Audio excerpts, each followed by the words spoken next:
Gorgeous. I'll get started with our introductions and we will begin our program. Hi, my name is Rebecca Miller. I'm the manager of programs and operations at the American Jewish Historical Society, and we're thrilled to be co-sponsoring tonight's event with NYU's Glucksman Ireland House. I'm pleased to welcome our host for the evening, Dr. Miriam Nyhan Grey, the current Associate Director of NYU's Ireland House, where she's been on faculty since 2009. She is the co-director of oral history collections at NYU's Archives of Irish America, and she hosts the weekly program, This Irish American Life, on public radio. Dr. Grey is the author of A Social History of Ireland's Only Ford Plant and has edited a collection on America's role in Ireland's 1916 Rising, published by UCD Press.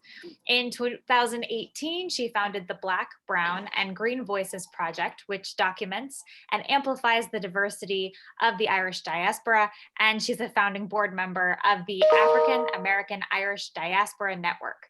Currently, Dr. Grey is editing a collection of essays on the Jewish and Irish in the United States with one of our other guests this evening, Professor Hasia Diner. Dr. Hasia R. Diner is the Paul and Sylvia Steinberg Professor of American Jewish History at New York University, with a joint appointment in the Departments of History and the Skirball Department of Hebrew and Judaic Studies. She's a recipient of a Guggenheim Fellowship, Princeton University Fellow, and American Academy of Jewish Research Fellow. Dr. Diner is a specialist in immigration and ethnic history, American Jewish history, and the history of American women, and is author of over 9 published books on the topics, including Aaron's Daughters in America, Irish Immigrant Women in the 19th Century, Hungering for America, Italian, Irish, and Jewish Foodways in the Age of Migration, and Her Works Praise Her, A History of Jewish Women in America from Colonial Times to the Present. She's one of the co-editors of the Dictionary of American History and has served as the chair of the Executive Committee of the American Council of the American Jewish Historical Society. And with us as well is Dr. Jeffrey S. Gurock, who is the Libby M. Clapperman Professor of Jewish History at Bernard Revel Graduate School of Jewish Studies of Yeshiva University and was twice the chair of the Academic Council at AJHS. He's the author or editor of 23 books, including A Modern Heretic and a Traditional Community, Mordecai M. Kaplan, Orthodoxy and American Judaism with Columbia University Press, which in 1998 was awarded the Saul Verner Prize from the American Jewish Historical Society for that year's Best Book in the Field. His Jews in Gotham, New York Jews in a Changing City from NYU Press won in 2012 the Everett Family Foundation Prize for Best Book in Jewish History from the Jewish Book Council. His most recent work, Parkchester, A Bronx Tale of Race and Ethnicity from NYU Press, appeared in October of 2019, and the book is available from NYU Press. A discount code and link to purchase will be available in the chat as well as emailed after this program. Welcome all. We're so happy to have you here this evening. And at this point, I'm going to hand it off to Dr. Nyhan Grey, our host. Throughout this program, you all are welcome to ask questions to our panelists via the Q&A feature. Please type in your questions there, and it's up to the discretion of our host which ones may or may not be answered. Thank you all for coming, and take it away, Dr. Grey. Thank you so much, Rebecca, and thank you to the American Jewish Historical Society. We're delighted to collaborate on this program, and I should say happy St. Patrick's Day to you all, and thank you for signing up to spend what promises to be a really rich conversation between Professor Diner and Professor Gurock, who I will take the liberty of calling Hasia and Jeff during the discussion. It's a real point of personal privilege for me to moderate this discussion and have this conversation this evening. Professor Gurock is such an eminent scholar of the American Jewish experience. And had I known in 2006, when I came to NYU as a visiting doctoral student from Italy and signed up for a class with Hasia, that I would be interviewing her about this topic so many years later, I wouldn't have believed you. So thank you so much to both of you. This is really a wonderful honor. What we're going to do this evening is break up our conversation chronologically, and that means we will I'll mainly engage with Hasia for the first part of the discussion, and then we'll move into the 20th century a little bit more when we come to the chronology that Jeff is most interested in, although I'm sure he's interested in the 19th century as well. Anyway, it seems to me, Hasia, that a lot of what grounds conversations about the Irish and Jewish experience in the United States have to start off at the issue of demographics, right? So the demographic context of the arrival of Irish immigrants and Jewish immigrants, can you contextualize for those of us who may not know that so as well as you do, what is the demographic context in which these groups that are largely unknown to each other in their homelands are brought together in the American context? Can we kick off with that one? Absolutely, and I'm just going to take 1 second to thank you for, I guess it was 3 years ago, cajoling me into becoming serving as the acting director of Ireland House. And it really opened up new intellectual and academic vistas for me that have really been transformative. So you treated me as more than a guest, but as a real insider. So your question is really I think the best way to start. And while there obviously were Jews and Irish, both Catholic and Protestant in the 18th century and in the early part of the 19th century, the big demographic impact comes first with the Irish, who start arriving not with the famine, although in a way that decade is terribly important, but certainly in the 1840s, and then 1850s, 1860s, 1870s in enormous number, and really transform American society politically. And I know we're going to have a question about religion, so I won't say anything about that right now. But they are a transformative, and in a sense, by their sheer number, they are disruptive to American self-conceptions of who is an American. The large-scale Jewish migration, which again, there had been Jews earlier, but really begins in the 1870s and 1880s, coming primarily from Eastern Europe. It continues into the 1920s.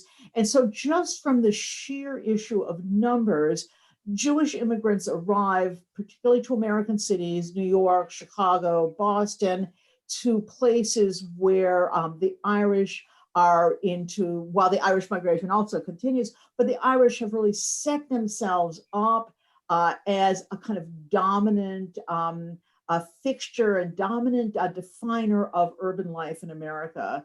And for Jewish immigrants, as you said in your question, coming from a place where they would have never known about the Irish before, they were an unknown commodity, they make their way into American cities where the police officer is Irish, the fire, the local politician, the school teacher, which I think we'll talk about later, the kids on the block. And it's almost, this is part of their American learning experience, is not only learning America, but learning the Irish, who are to them in some ways kind of the quintessential Americans, because they have more contact with them than they do with sort of white Protestant of British background. And conversely, for the Irish, who are so well set, again, just talking about sheer numbers, the arrival of Jews into their neighborhoods and into their institutions forces them to think about how they're going to maintain a kind of level of power, of clout, having to recognize the fact that there's this new group okay, coming in. Now, obviously, there are other new groups as well, but a very special relationship develops between Irish and Jews in America's cities, again, starting with the Jewish influx in the 1880s and beyond. So you touch on their religion, of course, Hasia, as being important, and especially in how Judaism and Roman Catholicism mark out the Jewish and Irish immigrants in opposition to the Anglo-Protestant American kind of norm or power holders. Can you muse a little bit on these dynamics in terms of how it puts the groups in opposition to the dominant culture, perhaps at times, and in terms of their perhaps oppositions to each other? How does religion play out in that dynamic? Okay, that's again a fabulous question. So the Irish arrive, again, the Irish Catholics, again, they've obviously been Irish Protestants since the 17th century, but the arrival of this huge contingent of Irish Catholics absolutely disrupts American idea that this is a Protestant nation, that America means Protestant, and the challenge to the way in which the Protestants were embedded in all aspects of American society are really forced out of that, have to confront that with the arrival of the Irish. And New York is a wonderful example because Archbishop Hughes says to the state of New York, okay, either you get rid of the Protestants who are running our schools or fund our schools. Okay, so no fading violet, as it were, challenges them on that Protestant core. So the Irish, we might say, are the first non-Protestant group to shake up America. Now, the Jews are the first non-Christian group. And they too, in a milder way, they never have the same kind of, shall we say, militance, and the same kind of, if we were talking in Yiddish, we'd say chutzpah of an Archbishop Hughes. But they are just by their sheer presence saying to America, this is not a Christian nation. Okay, this is a nation of all of its citizens, regardless of their religious their faith communities. And there's some really wonderful examples of cooperation between Irish Catholics and Jews over this issue of the attempt of Protestants to define America and to hold onto it because it's naturally theirs. I mean, the Protestants said, look, we founded it. We wrote all these documents. You guys are here as guests. And it's the Irish Catholics and the Jews who are saying, no, we're actually equal. Okay. Now, certainly there were instances of conflict between Jews and Irish Catholics. And we have lots of, shall I say, anecdotal, sporadic evidence, which to me as a historian is never good enough. Because if it's sporadic, I can't quantify it. I can't really know how extensive it was, but certainly there are memoirs and there are recorded episodes of Catholic priests preaching in the 19th century, preaching essentially what we would call anti-Jewish sermons about the Jews as the killers of Christ and so on.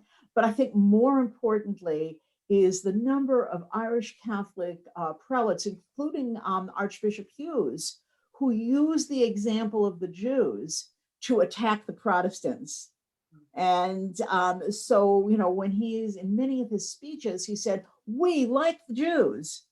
Okay. And, you know, what it is, he said in his sermons, in some ways is less important that he linked the flexing of Catholic muscle in the political arena with the fate of the Jews and with the status of Jews.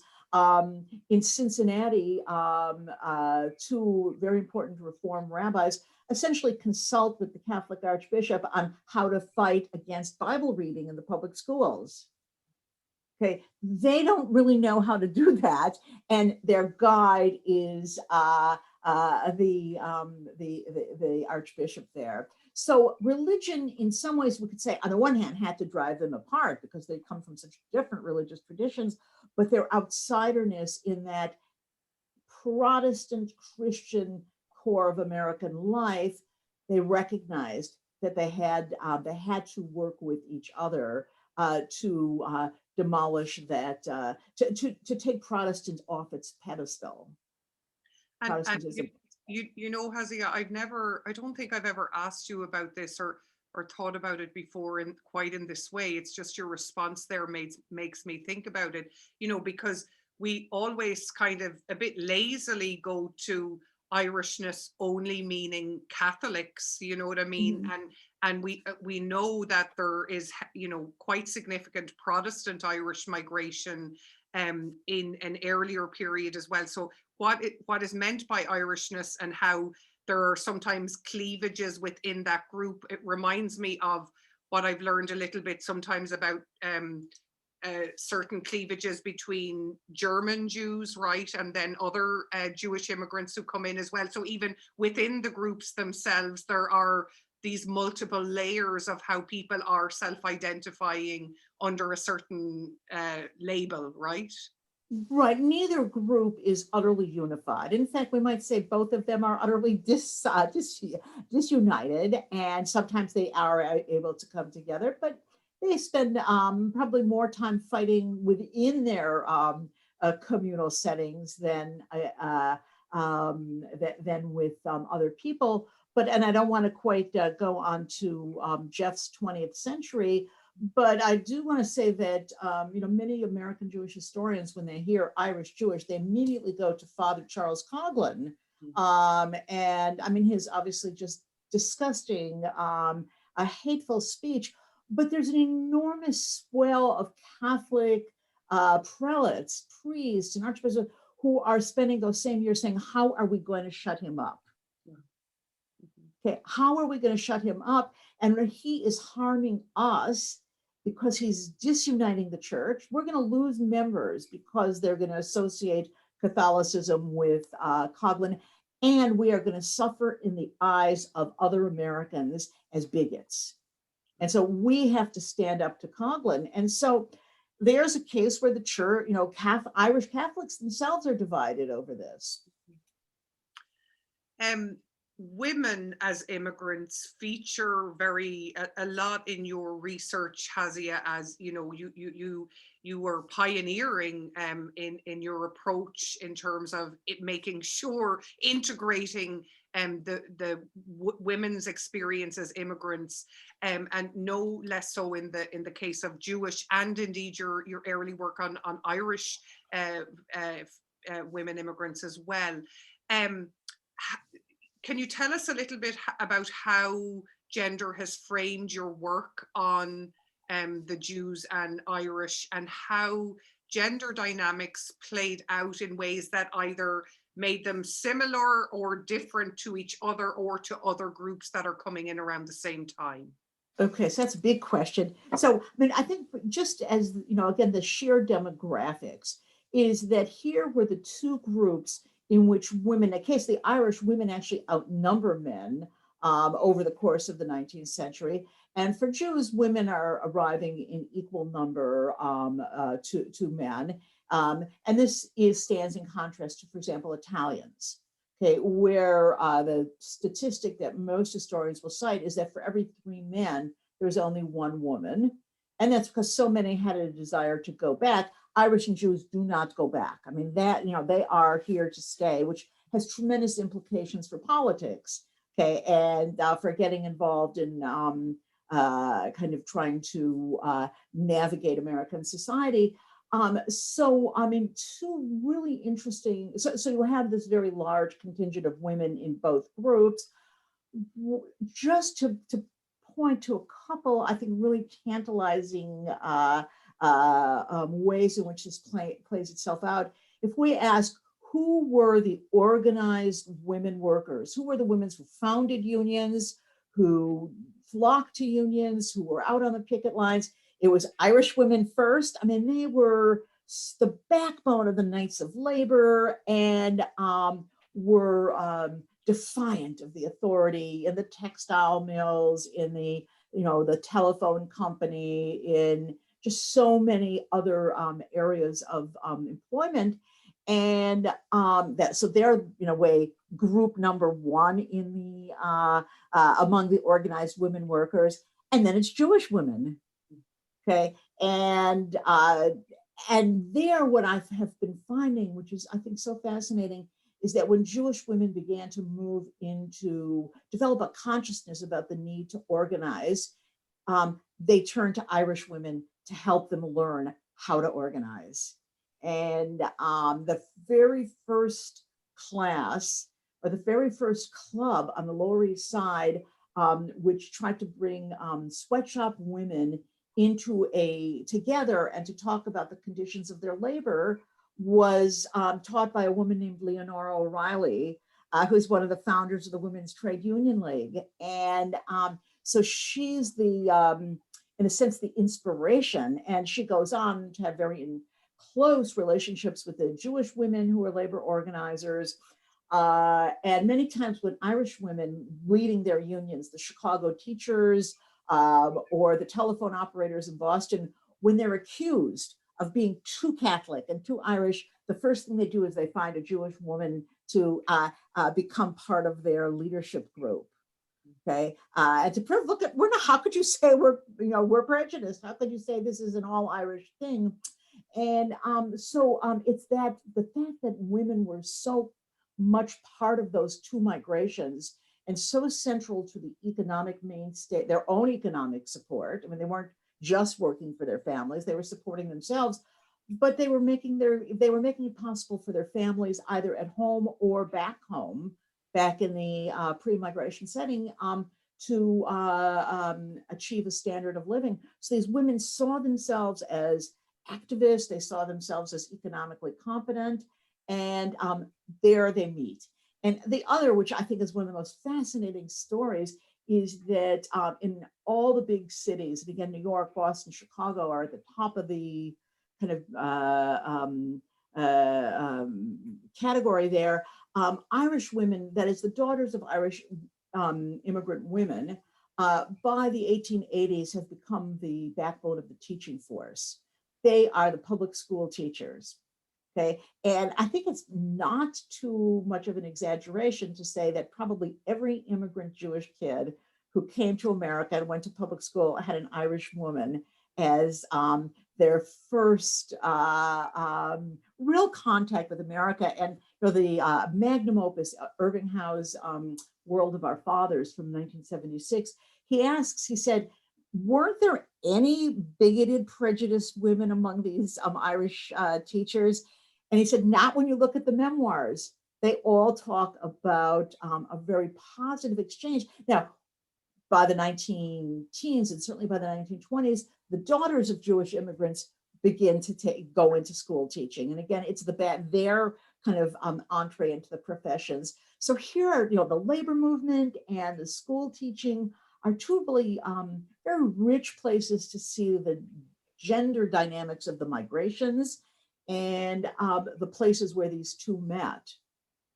And really, Hasia, I mean, I know intimately from the Irish setting, and I'm sure for the Jewish immigrant women doing things, or their daughters having opportunities that would have been unheard of back in the homelands, right? Mm-hmm. Embracing the opportunities that were provided in the United States. Now, one thing that's always fascinating to me is, the differences in terms of the diversity in terms of culture and linguistic diversity, et cetera, et cetera. The Irish leaving Ireland, they're leaving a small island, which is pretty homogenous in terms of the languages they're speaking, either Irish or English, cultural practices, religious practices. It's a pretty mono-ethnic culture, right? the Jewish immigrants, not necessarily, right? They're coming from an expanse geographically and all the other things that come with that. How does that play out in the American experience, Hasia? So I think for both of them, it's one of the things that makes America really distinctive. You know, we really kind of, as historians, hate the idea of American exceptionalism as a category of analysis. It seems so flag waving, but yet for both of these groups, one of the characteristics of American life, which was the kind of eye opener, is that for the Irish, they're coming in and they have to perforce encounter and interact with people who are so different. Okay, and let's put the Jews to the side, but with Germans, with Italians, with Chinese, with African, with Blacks, with I mean, the whole panoply of the world forces them into a set of encounters, and in a way, kind of forces them to define who are we? Who are we? Okay, for Jews, the movement to the United States was, for one thing, and it makes their encounter with the Irish really distinctive in that nearly all the other white immigrants, okay, were people they knew from back home. You know, put the Italians to the side. I mean, they knew Poles before, they knew Germans before, they knew Lithuanians, Ukrainians. They come to America and they meet the Irish, and they'd never met these people before, and they see these assertive, militant nationalists about their homeland struggle. American Zionists are terribly in awe of the Irish, and they are writing, why can't we be like them? Okay, how come they can be so unified? Which they weren't, but the Jews, the American Zionists saw the Irish nationalists as unified. So that in a way they create a relationship from scratch, okay? And they have to figure out this kind of, you know, where do we stand in relationship to them? And it's something that they don't experience really they certainly didn't experience that back home. They knew their neighbors, perhaps they might have said too well, okay? But now they're coming in terms with the Irish school teacher, okay, who by all accounts seems to have been just really kind. They come in contact with the Irish politician who wants only one thing from them, their vote, and we'll get them coal if they can't afford it. We'll get them out of jail if they have violated some rule. They'll grease their palm, but they want them not because they're Jews, not because they want their vote. And that becomes a terribly important novelty of America, to be courted by this, again, what the Jews saw as this really powerful group who kind of want them, who are wooing them almost in a romantic relationship. And so I think for both of them, the stark difference between America and back home is this encounter. It's almost like it encapsulates the novelty of America. That's fascinating, Hasia. I'm going to be disciplined myself in terms of time, and we've already, believe it or not, gone through 20 minutes there. Now we're going to move into the 20th century. Jeff, welcome again and great to see you. We had the pleasure of hosting you at Glucksman Ireland House a year or two now ago around your Parkchester book, and I know you're going to speak to some of the themes in that this evening. And by the way, welcome to Professor Gurock's students who are here this evening. I believe some of his students are here with us, so that's wonderful. When we move into the 20th century, Jeff, and you know, Hasia has touched on there that, you know, how sometimes more often than not, the relations between these groups are framed in terms of conflict and tension.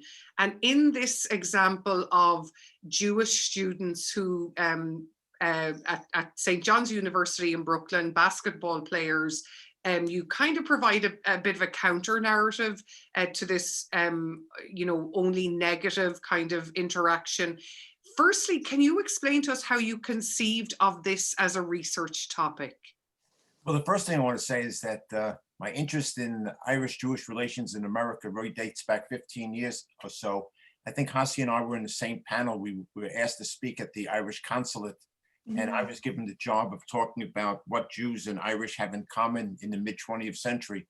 And I was hard-pressed to come up with a theme until I realized that the mayor of the city of New York, William O'Dwyer, was instrumental in helping both the Irgun and the Haganah smuggle guns to Palestine to help Israel come into existence. And William O'Dwyer, unlike Jewish leaders, made no distinction between the Irgun and the Haganah, which is sort of interesting as far as that's concerned. But as far as getting involved in this question of Jewish athletes and Jews at St. John's, what some people may know is that as a historian, I'm also a sports guy. And the way I teach and write about Jews in sports, it's not about wins and losses. Rather, it's looking at sports about Jews, whether they're allowed to play the game. And sports in America, or in modern times, is a community-defining situation. And although we're talking about Jews and Irish, obviously, as a community-defining situation, in a few weeks, we'll be commemorating Jackie Robinson desegregating baseball. So this is something that interests me and I've written about. But to set the scene for what I've talked about, the 1920s and 1930s is perhaps the low point in Irish-Jewish relations in the city. They fight over jobs, they fight over housing.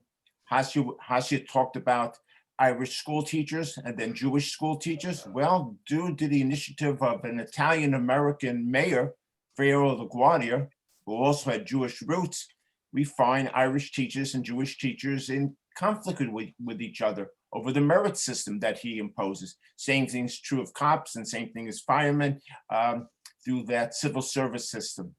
So it's a moment in time, not to mention Father Coughlin, and I'll say a few words about Coughlin later on, and Hasia's definitely spot on that historians have not looked at the anti-Coughlin theme within Catholicism, particularly in the Bronx, which I'll note in a few moments. So that's a problem for Jews in terms of the Irish, the interaction. It's also a time where when Jews are aspiring to go to colleges and universities, they're running up barriers with this same WASP elite that Hasia referenced for the 19th century, schools being off limits to Jews. So I was aware as a sports guy of the following fact, that between 1929 and 1931, St. John's University played 46 games and they won 44 of them. The team was called the Wonder Five. And 4 of the 5 starters were Jews: Ali Shuckman, Jack Gerson, Max Kinsbrunner, and Max Posner. And there's one Christian, Polish-American, named Marty Begovich. And they were the talk of the town. Also in the Jewish press, said a lot about them.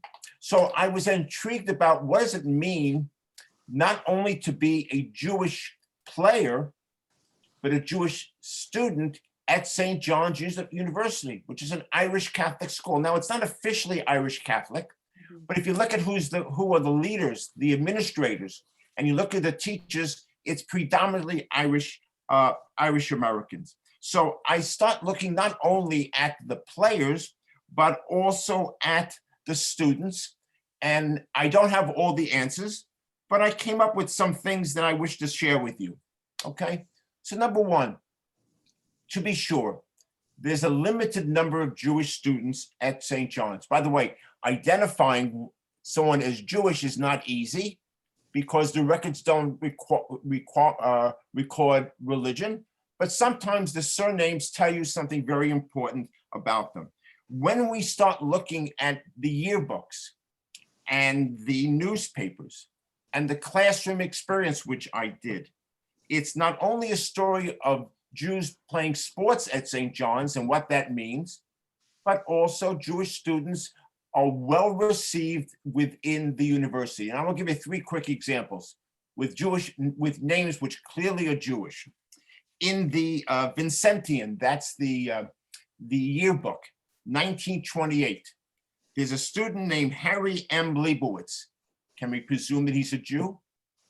When he graduates, the epigram about him is that he's investigating the secret of the early alchemists, thereby laying the foundation for the study of chemistry and physics, along with O'Leary and Lambardino, who are defined as the famous trio, the Irishman, the Italian, and the Jew.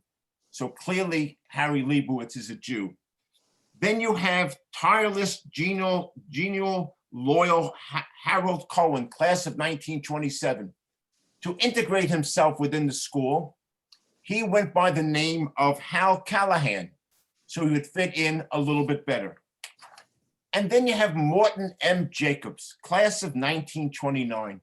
So in the Vincentium, they have a student poll of what each student represents for the school. So when I saw Harold Jacobs' name, I got a little concerned. Maybe there's anti-Semitism here. He's described as the class grind, what we might call the grub. He sticks to his books. But here's how they describe Morton M. Jacobs, 1929. The world needs more men of scientific exactness, and we feel that in the larger world, Jake will win laurels. He's precise, he's scientific, he's scholarly, attained by painstaking application to exact work, marks Jacob's striving towards a scientific ideal. These are three of many statements made about students we can identify as Jewish. Another question, what does it mean? I'll pose questions for myself. What does it mean for a Jewish student to go to a Catholic university where the goal of the Catholic university is to produce the ideal cultured Catholic gentleman? Are they forced to study Catholic theology?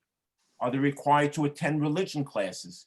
Well, when you start looking at the catalogs, beginning in the 1920s, it turns out, I'll read from one of the requirements. Religion courses are required for all Catholic students, and no year's work is complete until the student, if Catholic, has passed his examination in the prescribed religion course, unless the student has already obtained the required 8 semesters.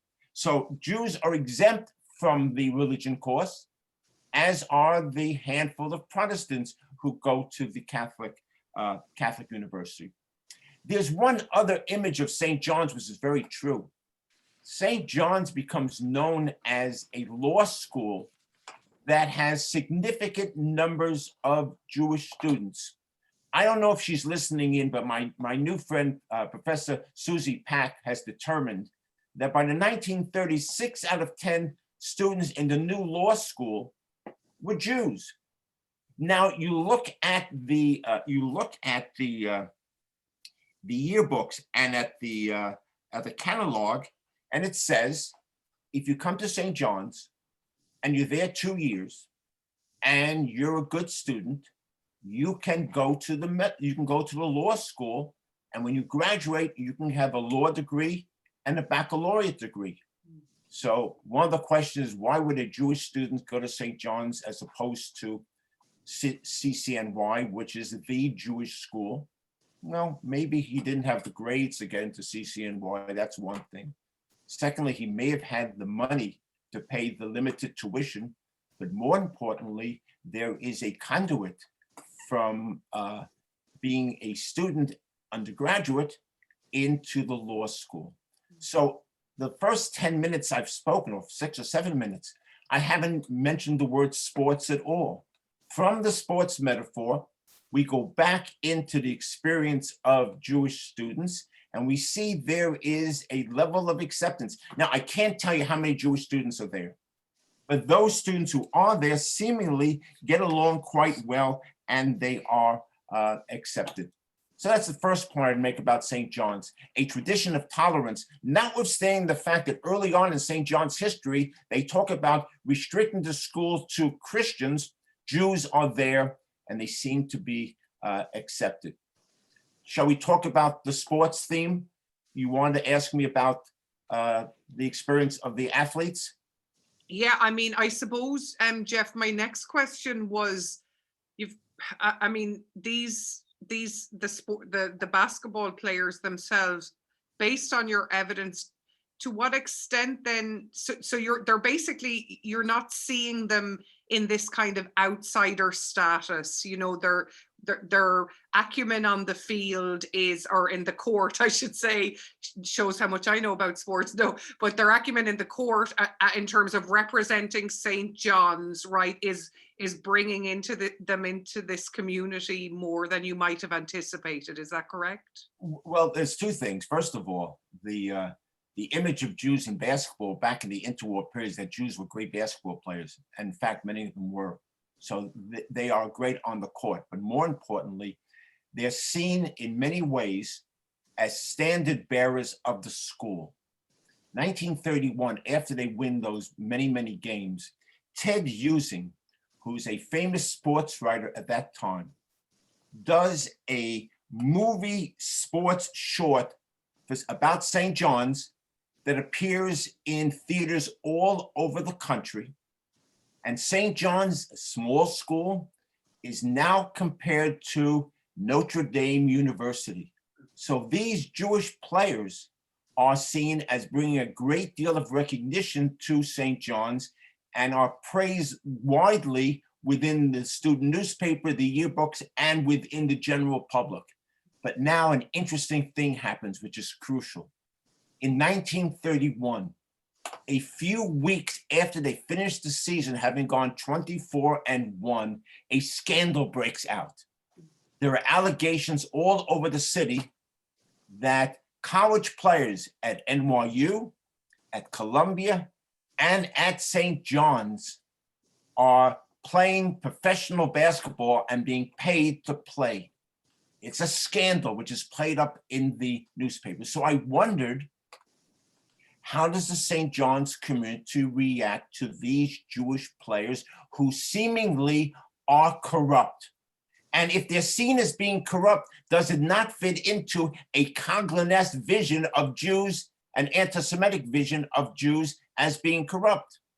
Well, it turns out that when you read the student newspapers, they say, why in the world are they picking on us as students at St. John's? These are our guys. And they are not rich students who are going to Columbia. Perhaps they're playing for a couple of dollars, but they're in our community. They're our students. They're our guys. There are guys who are in our fraternities. And when these men finish at St. John's, and they establish a professional team, a great name, called the Jewels, Jewels, right? Playing on the word Jew, they're invited back to the university and they're hallowed as great representatives of the school. So rather than seeing them as, and by the way, they're not expelled from the school. The administration says that from here on in, these players can't be on other teams, but they are graduating. The student body embraces them and says, look what they've brought to our school. And now they're being pilloried by, they're being pilloried by the media. The media is making too much of our situation. Why are they picking on St. John's? That's who they are. And I want to say one other thing about tolerance at St. John's. There was a tradition that followed the Wonder Five through the 30s and 40s, where Jewish athletes continued to come to St. John's, very famous athletes, Hai Gotkin, Harry Boykoff, Max Zaslovsky, and they played under Joe Lapchick. Joe Lapchick was the coach, and Joe Lapchick was ahead of his time, way ahead of his time in terms of embracing integration. He stood up for African-American athletes at a time when segregation was completely robust. So this tradition continued. So my sense of St. John's at that point is, yes, there's a limited number of Jewish students, but they're embraced and the athletes are praised. They're praised highly for what they've done, again, for us, for St. John's. And that's half of my work on Irish-Jewish relations. Can I ask you, Jeff, you've written in studying an Irish Jewish neighborhood that rose after World War II about a get-along spirit between the groups. What did you mean by this? How did it manifest itself? And might it constitute a turning point in intergroup relations? Well, I have to be honest with you. I'm always honest, but the book is a history of Parkchester. And I grew up in Parkchester. I lived there the first 25 years of my life. And I want to tell you that from a method point of view, one of the things I constantly had to deal with is the question of whether what I understand is the truth was the truth as opposed to my own. I'm a primary source besides being a scholar. Secondly, in terms of looking at Irish-Jewish relations, I can't tell you, and no one can, what's being said in the apartments over dinner between people. All I can talk about, and I write about it extensively, is what I say, the get along spirit that obtains within a neighborhood, which was predominantly Irish, but this is after World War II, and they get along. And by the way, I'm not saying that all of a sudden the Irish and the Jews become close friends, but there are a number of factors, at least 6 or 7, which suggest that the anti-Semitism, which existed among Irish gangs, for example, that preyed upon Jewish kids in earlier instances, declines within Parkchester. Several things come to mind.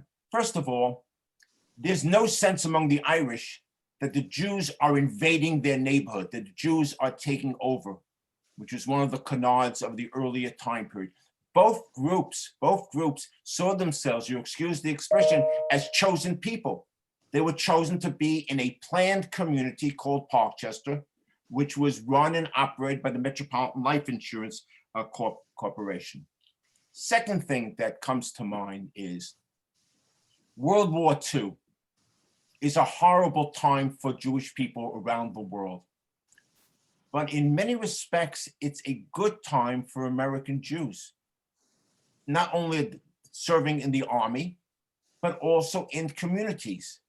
And there's a shared patriotism within Parkchester and elsewhere, which has ramifications here, which tempers some negative feelings that may have existed during this time period. Another factor, you gotta be an urban historian to study a neighborhood. Parkchester was a beautiful neighborhood, 191 buildings. They had no air conditioning. Now, my dad lived in a tenement in Harlem. I guess that's why I wrote about Harlem, okay? So he was used to the hot air during the summer. But in Parkchester, next generation, they open their doors, they open their windows. People get to know one another, and this creates a certain leaven for people to cooperate with one another. Work experience. Men and women, mostly men, are occupying similar jobs. They're all marching down the street to the subway for their jobs in what we call the city, which was Manhattan. I can go on and on, but I want to make one other factor. And Hasia started to talk about this in her own way. We have to look at a change in Catholic clergy views of Jews. Already in the 1930s, there was a priest named the Father F.C. Campbell of St. Jerome's Parish in the South Bronx, who was instrumental in expelling Christian Front members from the Knights of Columbus because of their anti-Semitism. So I think more work has to be done on this relationship between within the Catholic group towards anti-Semitism. And I want to say to my Jewish friends and to my students as well, that we haven't studied enough the ramification of Vatican II in terms of parochial school education, where, as you know, Vatican II absolves the Jews from the canard of deicide. And if we look at the experience of the Catholic priests in Parkchester, and I'm very hopeful that among the 180 people who are listening to me, my friend, Father Thomas, Monsignor Father Thomas Duravan is there.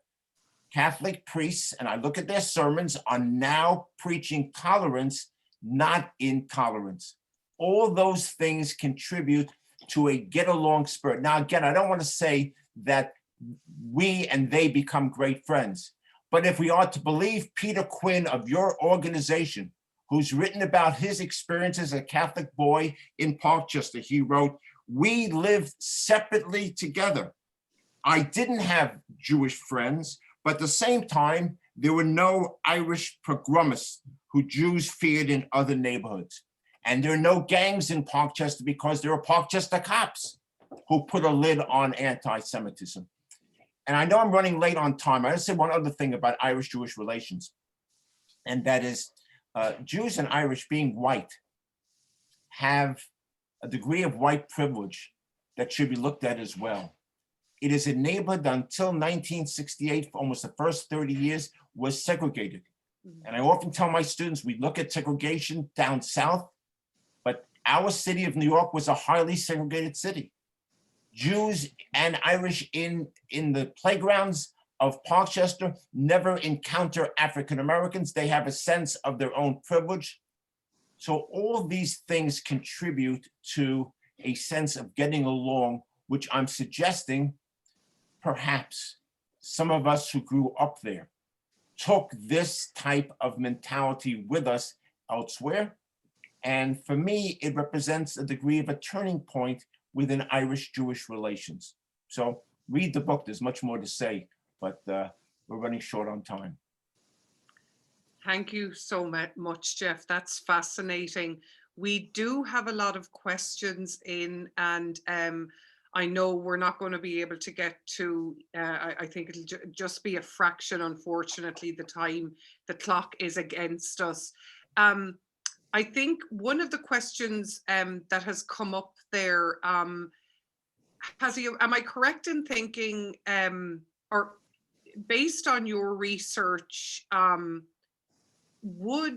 do you think that, I guess you're implying that the Irish immigrants who come, say, in the 19th century, I mean, the Jewish communities in Ireland would have been tiny, right? So how is your understanding that they wouldn't have had very, they wouldn't have had a lot of kind of preconceptions or stereotypes built up, you know, from the homeland, right?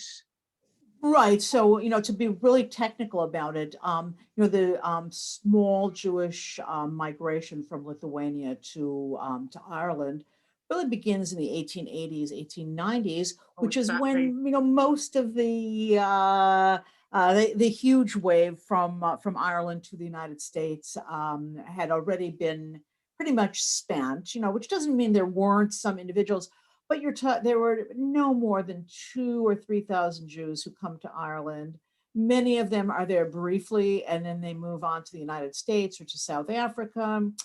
And they are primarily urban. They live in Dublin, the small communities in Limerick and Cork, whereas the majority of the Irish population is rural. And so they didn't, in the same ways as in New York or Chicago or Boston, share streets with each other. And again, there were these little Jewish pockets in those cities, but not enough to really make a kind of, to sort of transform people, the Irish kind of sort of understanding of what the nature of kind of religious and ethnic diversity might mean.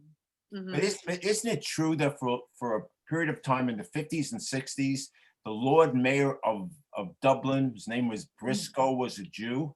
Absolutely. And I think his popularity had to be the fact that he was neither Catholic nor Protestant, and small number of Jews. And there's, you don't need Jews to have anti-Semitism, but Jews in Ireland pretty much are in an emancipation situation and do quite well there.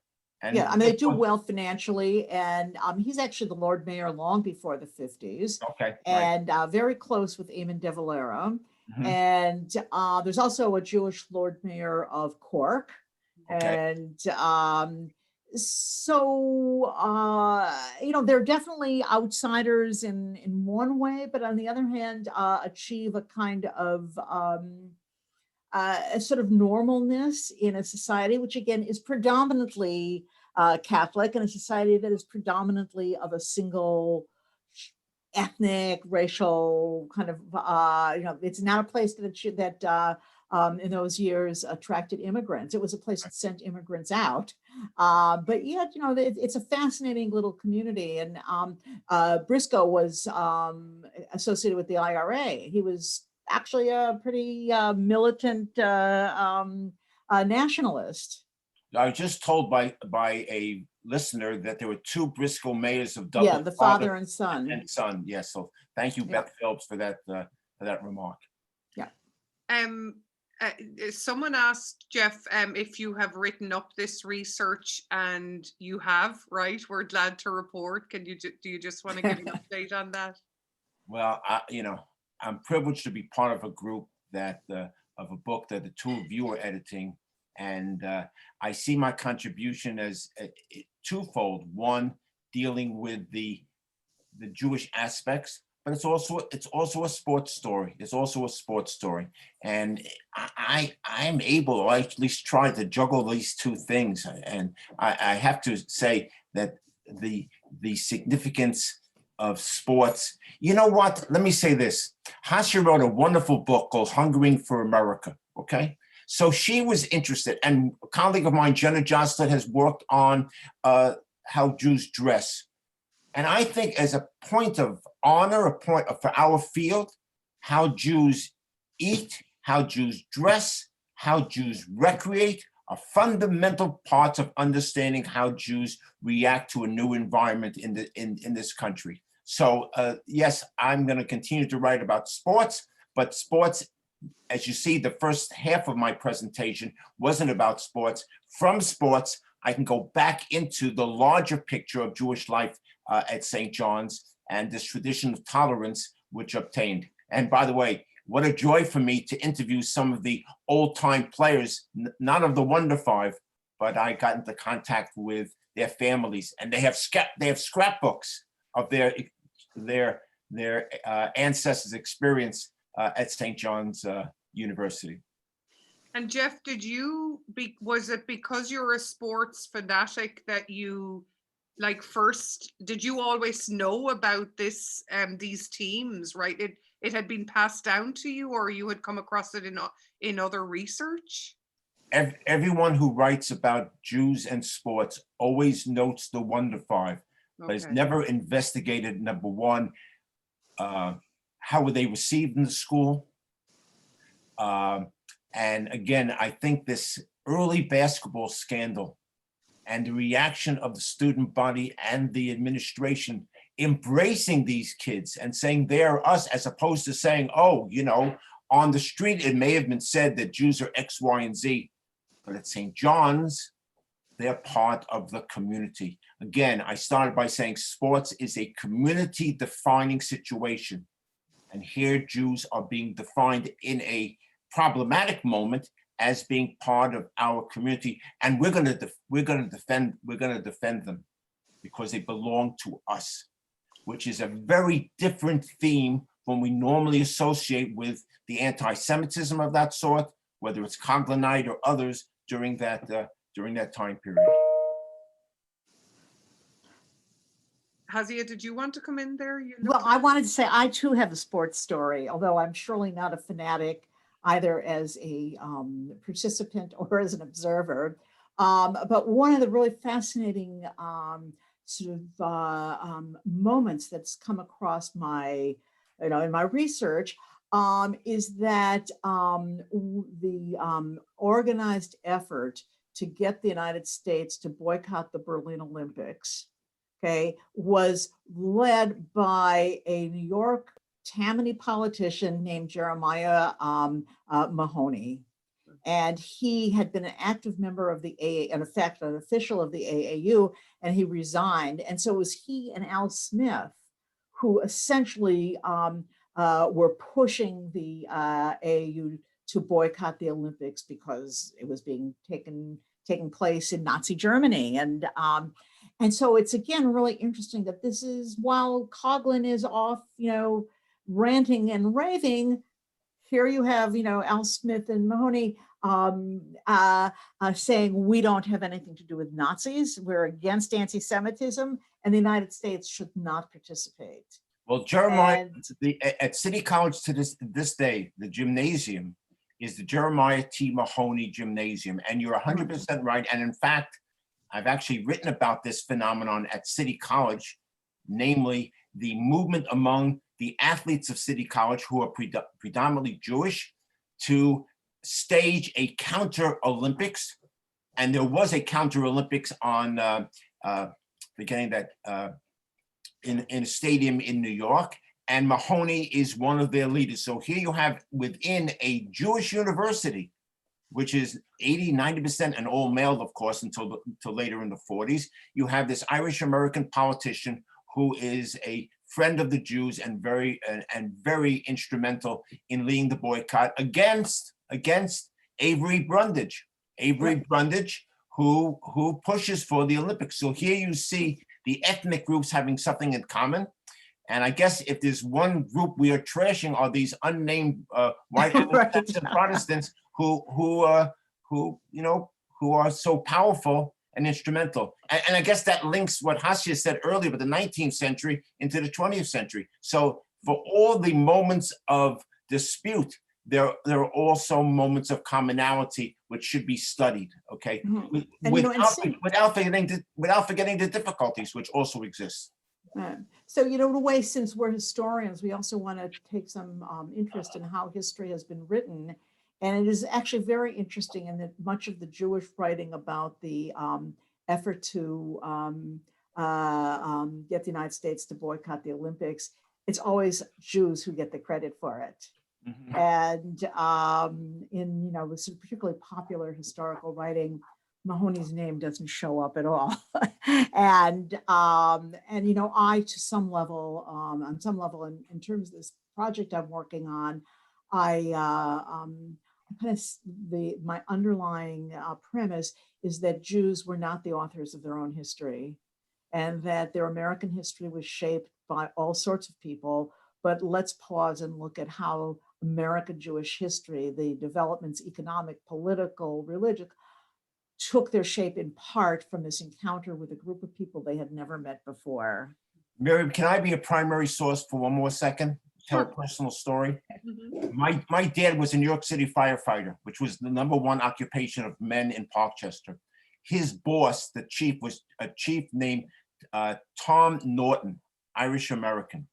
And every September or October, anti-Semites in Brooklyn would send letters to Chief Norton complaining that Jews were building temporary huts without certificates of occupancy. And Norton would send to synagogues all over Brooklyn, show cause orders why in 10 days you have to remove the temporary huts. For those of you who are Jewish, you know that Sukkot does not run 10 days. This is one of the ways that he impressed upon the fact that he understood Jewish tradition and that he's going to respond to anti-Semites. I can't quantify the degree to which there are people like Tom Norton, but it sticks in my memory. And by the way, he also used to give the Gurock family free tickets for Yankee games, which endeared him to my brother and to me as well. Well, that's a nice way to finish up. Thank you so much. Again, thank you to Rebecca and to everyone at the American Jewish Historical Society. This has been a lovely way to finish off a rather weird St. Patrick's Day, no parades in person, etc., etc. But it's been just such a delight, Jeff, to interact with you again, and congratulations on your research. And Hasia, always wonderful to have these opportunities, and I look forward to more conversations. Be safe, everyone. I think Rebecca may not be coming back on, and I'm just going to say goodbye. Am I? Or Rebecca, are you unmuting there? That's beautiful. We can end our session now. Thank you so much, everyone. Have a great night and take care. Bye-bye. Okay.